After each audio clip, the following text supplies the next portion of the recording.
இந்திய வரைபடத்தில் இன்னமும்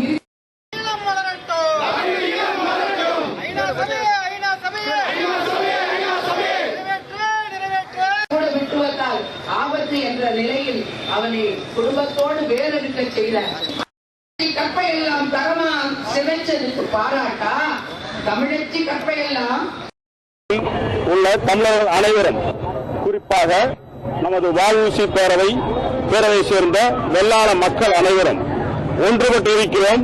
இலங்கை தமிழருக்கு ஒன்றுபட்டிருக்கிறோம். இலங்கை தமிழருடன் இருக்கிறோம், உடனாக இருக்கிறோம் என்கிற அடிப்படையில் பன்னாட்டு விசாரணை குழு அமைக்க வேண்டும். பொருளாதார தடையை விதிக்க வேண்டும்.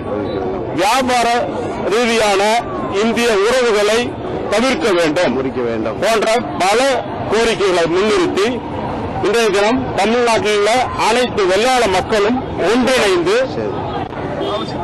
வஉசி பேரவை தமிழ்நாடு வித வாழ்க்கையின் முன்னேற்றம் இல்லாமல் வாழ்வாதாரமே இல்லாமல் தமிழன் செத்துக் கொண்டிருக்கிறான். இது 60 ஆண்டு கால வரலாறு.